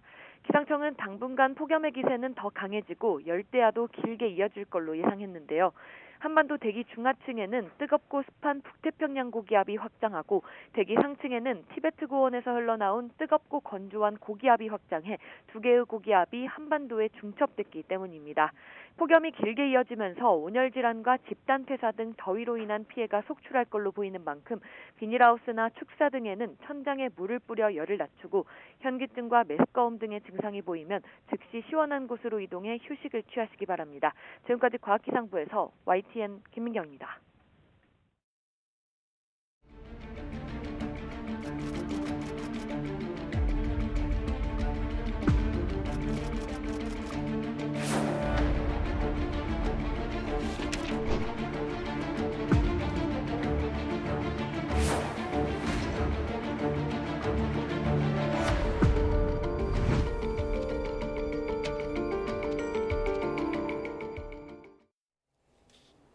네. 당첨만 되면 20억을 번다. 이런 얘기에 어제 청약 사이트가 그야말로 마비가 됐습니다. 경기도 동탄역 롯데캐슬의 경우에는 이례적으로 신청 시간을 하루 더 연장하기도 했는데요. 청약 열풍 짚어보도록 하겠습니다. 정철진 경제평론가 나와 있습니다. 어서 오세요. 네, 안녕하십니까. 예. 네. 들어가 보니까 뭐 397시간 대기 막 이렇게 뜨던데요. 네. 예. 그리고 청약을 하게 되면 한국부동산원이 하는 청약홈에 들어가지 예. 않습니까? 거기서 이제 관련하게 하면서 서류 녹화하면서 이제 들어가게 되는데요. 어제 같은 경우가 700시간 대기가 있었어요. 700시간까지 예, 하고 대기자 숫자가 거의 500만 명이 이제 기다리고 있는 그거 상황이고. 어떻게 기다리나요, 그걸? 하루 만에 좀 괜찮아지긴 예. 했다는데 그래도 지금도 대기 시간 한 300시간 정도는 감안을 하셔야 되는 이제 그런 상황이 됐고요. 아니 갑자기 왜 이러지라고 좀 의문이 들지 않습니까? 예. 뭐 크게 부동산 시장이라든가 뭐 상황이 바뀐 것은 아니고 다만 일명 줍줍이라고 하죠. 예. 무순위 청약 그리고 큰 폭의 시세를 낼 수 있는 물량이 공교롭게도 동시다발적으로 몰리다 보니까 뭐 이런 사태가 났다. 일부 신문에서는 전 국민의 뭐 복권방이 열렸다. 뭐 예. 이렇게까지도 표현을 하게 됐습니다. 지금 정리해봤습니다. 제일 중요한 게 얼마나 벌 수 있는가. 네. 바로 그건데 서초구 레미안 원펜타스는 예상 시세 차익이 20억 원 이상까지 되네요. 네. 자, 세 개가 근데 좀 자세히 좀 뜯어놓고 봐야 될 것 같습니다. 예. 먼저 저 서울 서초구 레미안 원펜타스 같은 경우에는 예. 특공. 특공. 특별 공급이 이제 어제 나오게 된 것이고요. 예. 오늘부터 1순위 들어가게 되는데 특별 공급 같은 경우에는 뭐 다자녀라든가 또 노부모 봉양이라든가 뭐 여러 가지들이 있지 않습니까? 뭐 신혼부부라든가 이제 거기에 해당하는 건데 저기가 왜 20억 차이냐 하면 저 위치가 반포중학교 옆이거든요. 아, 세화고등학교 학군이 앞이고 좋군요. 예, 거기가 예. 과거에 반포 15차인데 예. 그 옆에 조금만 더 가시면은 이제 원베일리가 있잖아요. 지금 원베일리가 국민 평형이라고 하는 84제곱이 한 42억, 매물로는 45억에 나와 있거든요. 예. 근데 만에 하나 어제 특공에 당첨됐다. 예. 어떤 신혼부부가 혹은 예. 어떤 다자녀를 둔 가구가 당첨됐다라고 하면 지금 23억에 분양이 됐으니까 진짜 22억, 20억 차이예요. 예, 22억이 특공에 됐으면 이제 저게 예. 서초동 레미안 원펜타스고요. 앞서 이제 표에 보면 두 개가 더 있었잖아요. 예. 동탄에 롯데캐슬이 있고 호반 서밋에 호반 서밋에 목동 호반 서밋이 있는데요.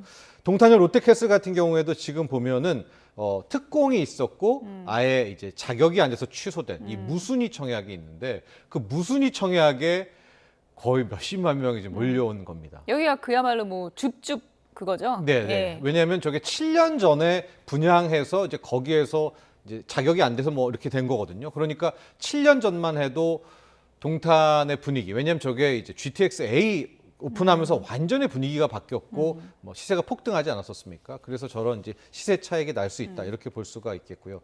앞서 잠깐 봤지만 호반 서밋 목동 같은 경우에도 두 가구가 나왔는데 한 가구는 특공에서 캔슬이 난 거예요. 취소가. 예. 그러니까 그 한 가구 같은 경우에는 그래도 특별 공급 자격이 되는 분들이 예. 몰렸을 거잖아요. 예. 그것도 많은데 이제 또 한 가구는 그야말로 줍줍 무순위 청약 자리가 하나가 있어서 무슨 100만 명, 무슨 200만 명, 예. 700만 명 할 텐데 이제 여기 호반 서밋 목동이랑 예. 동탄 롯데캐슬 같은 경우에는 이제 무순위 그 줍줍 아무 자격이 없이 돼서 돈만 갖고 오면 오케이라는 이것 때문에 지금 예. 수백만 명이 몰렸다 이렇게 보면 예. 될 것 같습니다. 동탄은 지금 하루 더 연장했잖아요. 접수. 네, 맞습니다. 이거 무순위 접수 청약 연장한 것도 상당히 이례적인 거 아니에요? 왜냐하면 안 했다가는 예. 좀 큰일이 나겠죠. 예. 특히 뭐 이런 경우에는 아예 기회를 박탈한다 이런 것들은 이제 최근 국민 정서에서 맞지 않지 않습니까? 그래서 그 하루 더 연장하기로 했다고 합니다. 예. 그래서 지금 청약 열기를 보면서 네. 이게 뭐 열기는 뜨거워지는 거는 시세 차익 보면 좀 이해는 가는데 네. 뭐 다른 청약 때보다 좀 값싸게 나온 거예요? 어떻게 이렇게 시세 차익이 더 커질 수 있는 거예요? 아니요, 뭐 그렇지는 않습니다. 저는 이제 비슷한 줍줍 건가요? 물량이 나오면은 예. 과거 작년에도 뭐 흑석동의 모 아파트 같은 경우에도 그게 나오는데 이제 7억에서 12억, 15억 사이인데 이번에 원펜타스 같은 경우에는 물론 특공이기는 하지만 22억 차익은 이제 상당히 좀 큰 편이다 이렇게 볼 수가 있습니다. 근데 다만 앞서 말한 서초동 원펜타스는 이제 아무나 무순위 청약은 아니고요. 특공 자격이 되는 분들의 라운드다 이렇게 말씀드리고 싶습니다. 예. 이렇게 청약이 과열되면 또 걱정되는 부분도 있잖아요. 이게 청약이 무조건 되는 게 좋은 게 아니고 현금도 들고 있어야 되는 거고 자격 요건도 잘 봐야 되는 거고 어떤 부분을 좀 조심해야 될까요? 특공 쪽에서 나와서 붙은 것들은 이제 본인들의 자격인데요. 만약에 무순위 줍줍으로 된 것 같은 경우에는 어떻게든 사전에 8천에 돈을 끌어와서도 이거를 하겠죠. 왜냐하면 이제 그 시세와 주변 시세를 보면 해당 그 아파트에서의 시세를 봐도 차이가 거의 7억에서 이제 뭐 이쪽에서 목동도 그렇고 뭐 동탄에서도 그렇고 10억 가까이가 나고 있기 때문에 주의할 점이요. 글쎄 저기 당첨이 되는 게 가장 뭐 급선무가 아닌가 보고 있습니다. 좋은 근데 꿈을 그게 꿔야 되는 어렵죠. 거니까. 네, 그렇습니다. 예. 지금 그럼 경쟁률은 대략 어느 정도 되는 거예요? 그걸 파악하기가 어려울 것 같아요. 이제 특공에서 붙은 것들은 예. 뭐 수백 대 뭐 되겠지만은 그 무순위 줍줍에서는 글쎄요 경쟁률이 의미가 있을까요? 네. 워낙에 경쟁률이 세다 보니까 설마 내가 될까 많은 분들 뭐 그렇게 생각하고는 있을 것 같은데 어쨌든 청약 물량이 앞으로도 이제 또 있는 거잖아요. 이 전략을 네. 어떻게 좀 짜야 됩니까?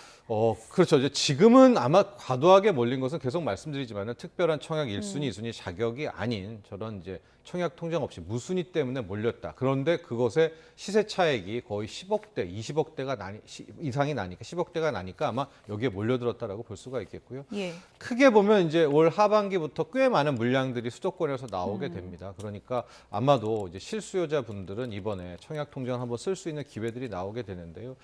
또 하나가 최근에 주택담보대출 금리가 굉장히 빠르게 떨어지고 있고 당장 이제 오늘, 내일, 특히 내일이 지나면 목요일이 되면 미국의 7월 FOMC 회의 결과를 알 수가 있겠거든요.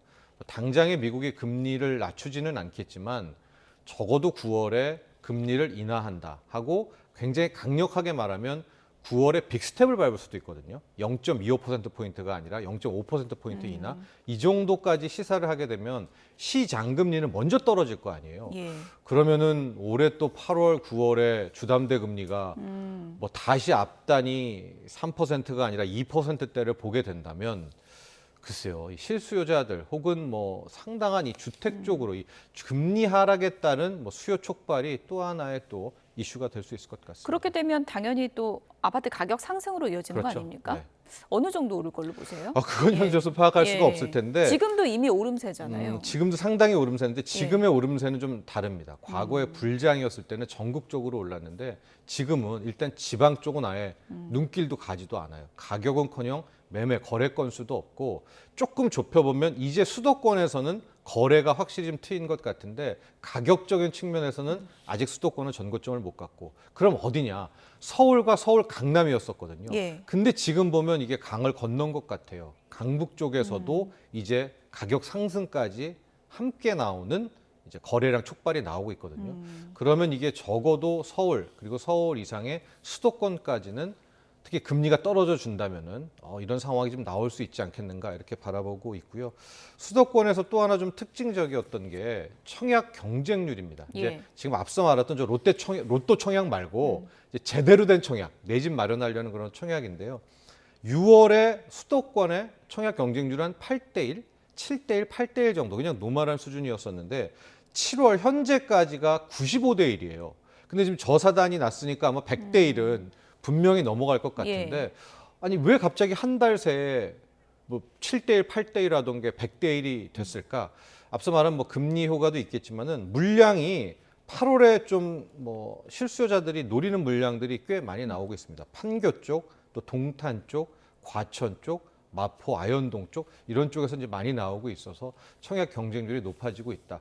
말씀하신 대로 이렇게 청약 경쟁률이 높아지면서 금리도 떨어지고 뭐 이런 상황이라면 집값도 어쩔 수 없이 끌어올리는 이제 그런 효과가 결과적으로는 나오게 된다 이렇게 볼 수 있죠. 상속세 완화 세법 개정안이 상승폭을 더 부추길 거다 이런 또 시각도 있거든요.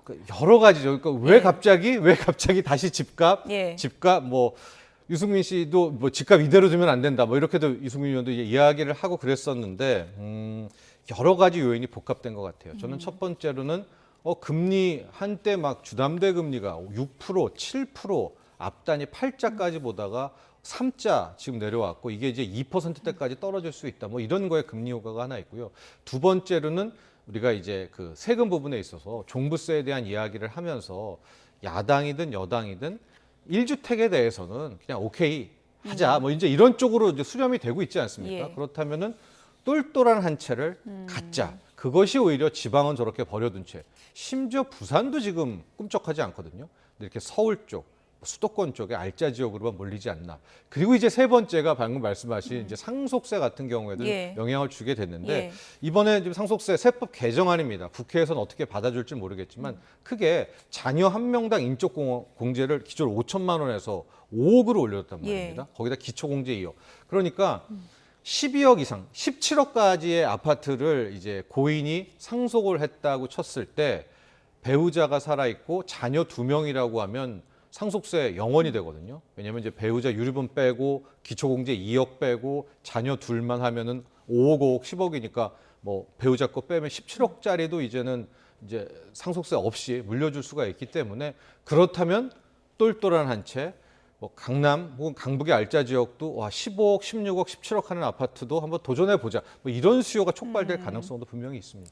근데 이제 이렇게 집값 오른다 이런 얘기하다 보면은 많은 분들이 지금이라도 빨리 금리 더 오르기 전에 영끌하자 이런 생각할 수 있거든요. 그런 움직임에 대해서는 어떻게 보세요? 아마 이제 그런 것 때문에 네. 정치인들 혹은 이제 또 많이 이제 부동산 쪽의 전문가들도 이렇게 지적을 하는 것 같습니다. 지금 움직임이 심상치가 않다. 또 과거와는 다르게 지금 지방을 버려둔 채 서울과 수도권으로 더 몰리기 때문에 만약에 과열이 된다면 더 뜨겁게 이쪽에 치솟을 수가 있거든요. 예. 그런 것들도 분명히 당국과 뭐 국토부에서는 이제 좀 의식을 해야 될 수 있을 것 같은데 그래도 이제 아직은 당국이나 정부 쪽에서는 이게 뭐 과거 2020년대 코로나 직전에 과열 움직임은 아니다 이렇게 판단하고 있는 것 같습니다. 그럼에도 불구하고 지금 주택담보대출 수요 늘어나는 거 한 달에 지금 5조, 6조 원씩 막 실행이 되고 있거든요. 이걸 그대로 뒀다가는 한순간에 또 막 집값 상승에 되는 이런 것들을 바뀔 수가 있어서 이거는 정말 뭐 이렇게 무시할 수 있는 그런 상황은 절대 아닙니다.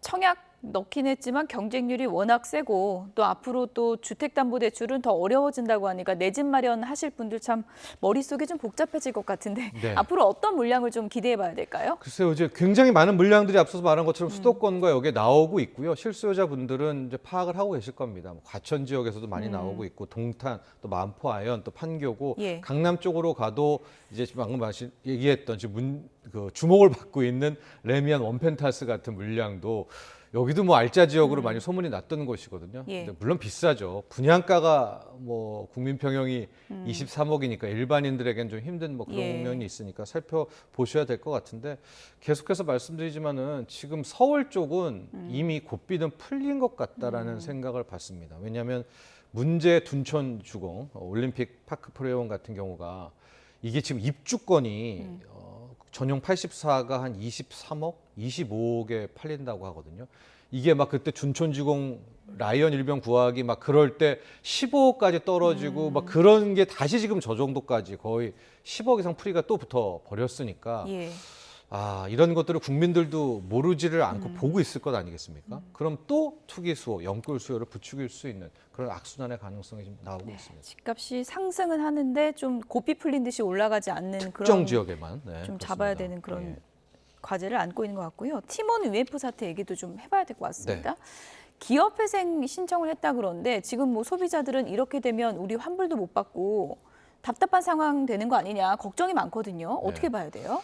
실망스러운 행동을 한 거죠. 최초에 이런 사건 불거지고 나서 큐텐 김영배 대표한테 구영배 대표한테 대표? 예. 이제 많은 사람들이 사죄를 뭐 털 수 있지 않겠는가. 왜냐하면 2009년에 상당한 액수를 받고 본인이 이제 이베이 G마켓을 넘겼지 않습니까? 근데 그러고 나서 뭐 크게 뭐 도박으로 돈을 날리지 않았다가는 예. 않았다가 2010년부터 2024년까지의 수많은 인플레와 함께 자산 가격 상승이 있었잖아요. 이제 그래서 그런 쪽에 사재 출연에 대한 기대도 분명히 있었던 게 사실인데 사재 출연을 뭐 하겠다 이런 얘기를 한 지 거의 하루 이틀 뭐 어디서 돈 끌어오겠다 한 지에 완전히 자신이 한 말을 끊어내고 바로 이제 기업회생을 넣었습니다. 아마도 이제 이걸 보고 법원이 앞으로 판단을 하게 될 것 같은데 일단 기업회생에 들어가서 판단하기 전까지는 모든 채권은 동결이 됩니다. 그러니까 소비자 측면에서 환불도 안 되는 거고요.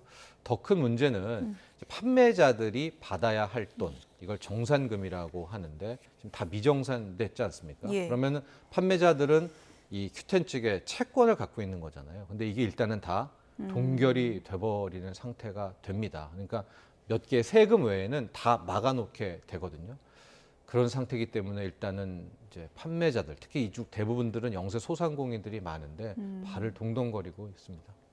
그래서 지금 워낙에 이제 피해 규모가 크다 보니까 정부가 이제 지원책에 나섰잖아요. 5,600억 원 이제 최소 투입하기로 했는데 이거 어차피 국민 세금이다 보니까 여기에다 세금 쓰는 게 맞냐 이런 또 시각도 있는 것 같습니다. 정확히 5,600억은 금융 지원입니다. 이거를 준다는 것은 아니고요. 상대적으로 이제 저리에 낮은 이자로 일단 대출을 해준다 이렇게 생각하면 됩니다. 또 기존에 갖고 있는 저런 판매자들의 대출 만기가 온 것들 있지 않습니까? 그런 것들이 이제 다 연장해주고 줄도산을 일단 막자. 예, 막는 이제 거죠. 그런 부분이기도 한데 문제는 이제 저거뿐만이 아니라 이 사태가 일파만파 커졌을 때의 문제인 것이죠. 왜냐하면 지금 뭐 금감원에서 얘기하는 큐텐에서 얘기하는 1,700억 미정산, 2,000억 미정산, 2,100억 미정산은 5월의 금액이고요. 예. 기존의 이 티몬이나 위메프들의 행태들은 2달 후 정산 아닙니까? 그러니까 지금 6월분, 7월분은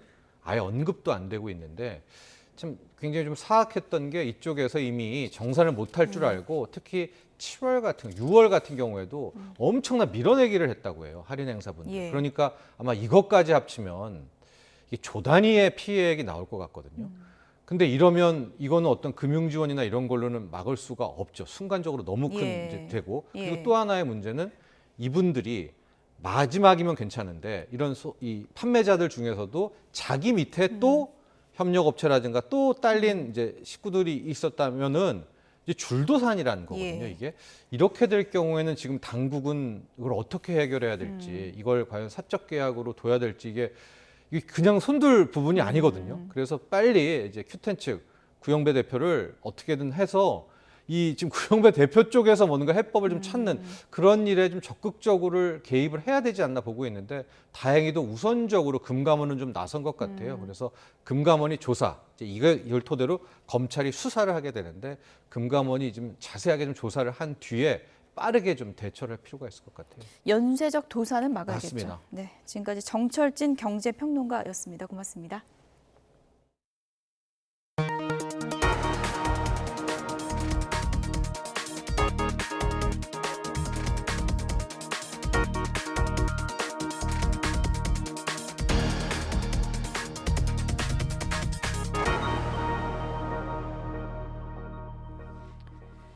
네, 조금 전에 들어온 속보 전해드리겠습니다. 군 정보요원의 신상과 개인정보 등 기밀을 유출한 혐의를 받고 있는 국군정보사령부 소속 군무원이 구속됐다는 속보가 들어왔습니다. 국군정보사령부 소속 군무원이 블랙요원 리스트를 중국 동포에게 넘겼다, 이런 의혹이 제기돼서 수사가 이루어졌죠. 블랙요원, 그러니까 해외에서 신분을 위장해서 활동하고 있는 이 블랙요원의 리스트, 이 기밀사항을 중국 동포에게 넘겼다는 의혹이 불거진 것이고요. 이와 관련해서 군사기밀 누설 혐의로 구속영장이 청구됐고요. 지금 구속영장이 발부됐다는 속보가 들어왔습니다. 다시 한번 전해드리겠습니다. 블랙요원 리스트 유출로 상당히 파장을 일으켰는데요. 군 정보요원의 신상과 개인정보 등의 기밀을 유출한 혐의를 받고 있는 국군정보사령부 소속 군무원 구속됐다는 속보가 들어왔습니다. 추가 내용이 들어오는 대로 다시 한번 전해드리도록 하겠습니다. 네, EBS 이사진 추천을 외부로 개방하는 등 내용을 담은 한국교육방송공사 법 개정안까지 국회를 통과하면서 방송사법이 모두 가결됐습니다.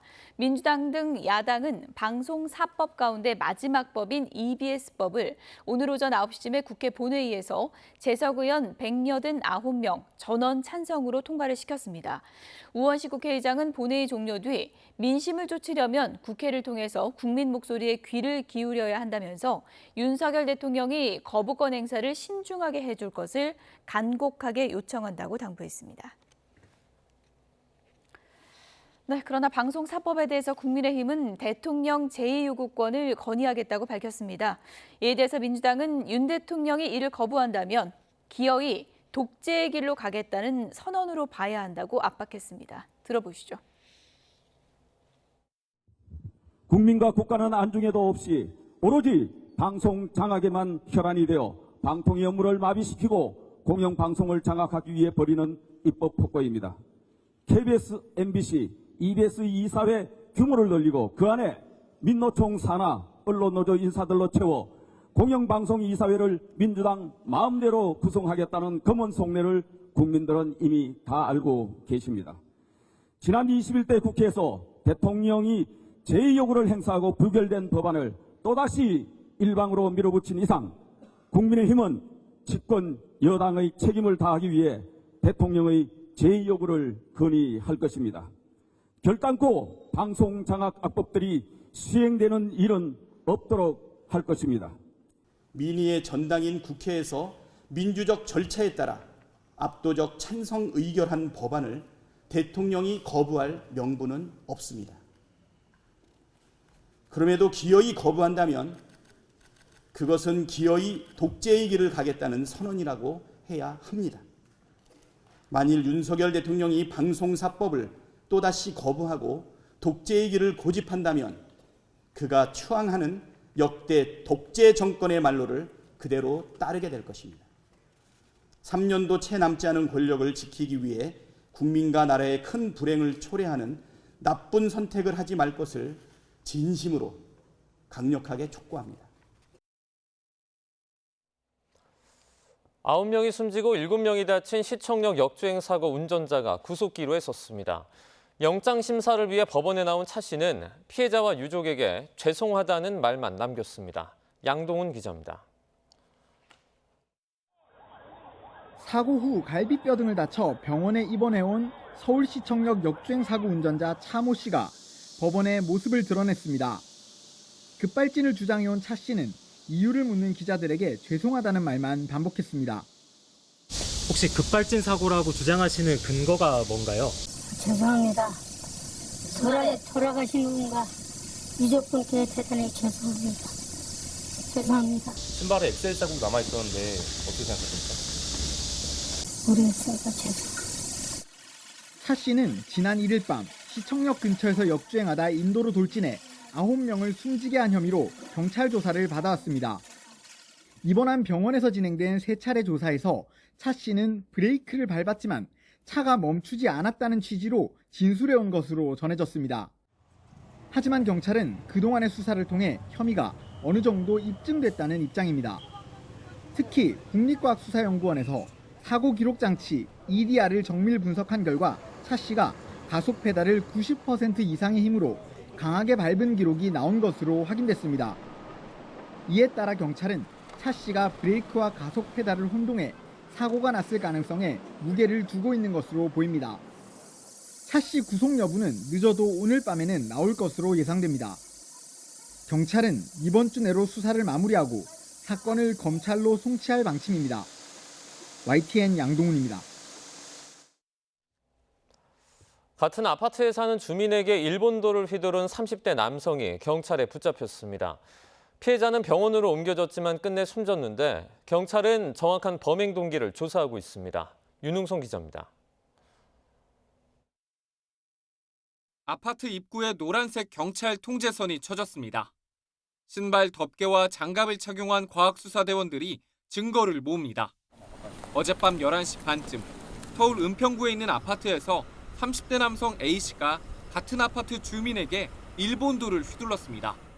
범행은 아파트 근처 인도에서부터 주차장 입구까지 이어졌습니다. 크게 다친 40대 남성은 병원으로 옮겨졌지만 끝내 숨졌습니다. 제가 왔을 때는 이제 거의 중요돼서 수습 중이었고, 그때 또 경찰한테 물어봤더니 살인 사건이라고 이렇게 얘기를 하더라고요.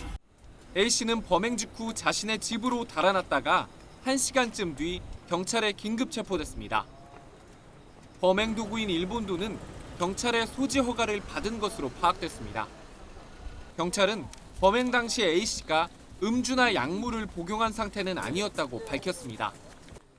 이들은 같은 아파트 입주민이지만 현재까지 특별한 친분 관계는 확인되지 않았습니다. A씨가 평소 다른 이들과도 종종 갈등을 빚었다는 증언도 나왔습니다. 그 사람이 저희 헬스장 입주민 헬스장에 왔었는데 예전에 난동에 묻혔어요. 걔막 욕하고 뭐 코치 괴롭히고 뭐. 경찰은 두 사람의 관계와 정확한 범행 경위를 조사하고 있습니다. YTN 윤홍성입니다. 열차가 옆으로 쓰러져 있는데요. 러시아 남부에서 달리던 열차가 화물트럭과 충돌하면서 탈선했습니다. 사고 현장을 보니 구조대원들이 사다리를 타고 승객들 구조에 나섰는데요. 남부 볼고그라드의 철도 건널목에서 시속 40km 속도로 달리던 열차가 트럭과 부딪히면서 객차 9량이 경로를 이탈했습니다. 이 사고로 140명 정도가 타박상을 입었고요. 15명은 병원으로 옮겨졌습니다. 열차 기관사는 화물트럭의 경보를 무시하고 건널목으로 진입했다고 주장하고 있습니다. 네, 평화로워 보이는 해변 모래사장에 때 아닌 잠자리떼가 출몰했습니다. 놀란 관광객들이 비명을 지르거나 숨는 모습을 볼 수가 있는데요. 현지 시각으로 지난 토요일 미국 북동부 로드아일랜드주 미스콰미컷 주립해변에 잠자리떼가 보시는 것처럼 대거 나타나는 모습이 영상에 포착됐습니다. 이런 구름 같은 잠자리떼는 몇 분 뒤에 사라진 것으로 전해졌습니다. 이곳은 중국에서 가장 긴 강인 양쯔강입니다. 홍수로 물이 불어날 대로 불어난 상황인데요. 태풍 개미 영향으로 양쯔강에 올 들어 3번째 홍수가 발생했다고 관영신화통신이 현지 시간으로 30일 보도했습니다.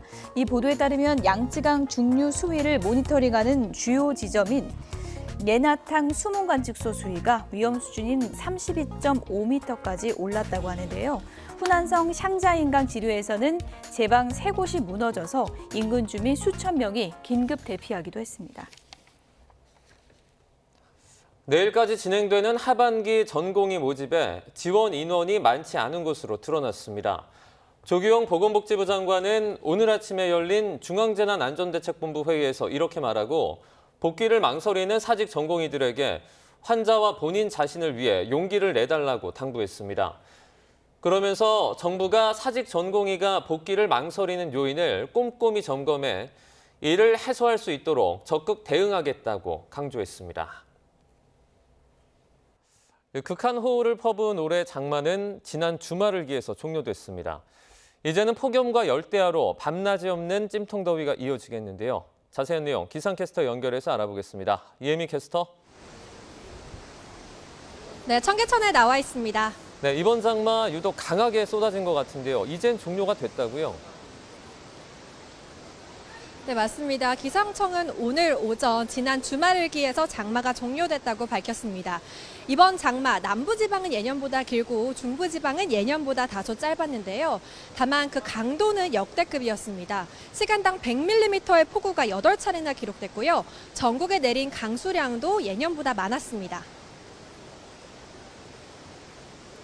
네, 그러면 이젠 본격적인 더위가 시작이 되겠네요. 네, 맞습니다. 이제는 본격적인 무더위에 대비가 필요합니다. 장마는 끝났지만 여전히 우리나라에는 수증기가 매우 많은데요. 이 수증기 탓에 가마솥같이 푹푹 찌는 더위가 이어지겠습니다. 지난 밤 사이 이틀째 속초에는 초열대야가 나타났고요. 서울에도 9일째 열대야가 관측되고 있습니다. 밤낮 없는 더위에 건강 잃지 않도록 각별히 주의하셔야겠습니다. 현재 전국 하늘에 가끔 구름만 지나는 가운데 남부지방은 맑은 하늘이 이어지고 있습니다. 자외선이 무척 강한데요. 중북부 지방에는 가끔 비가 내리는 곳이 있겠습니다. 오늘 오후까지 경기 북동부에 5mm, 강원 영서에 최고 20mm로 양이 많진 않겠습니다. 전국 대부분 지역에 폭염특보가 발령 중인 가운데 한낮에 서울 31도, 광주 34도, 대구는 36도까지 치솟겠습니다. 열기가 계속 쌓이면서 당분간 폭염과 열대야가 기승을 부리겠고요. 금요일에는 기압골의 영향으로 수도권과 영서에 비가 내릴 전망입니다.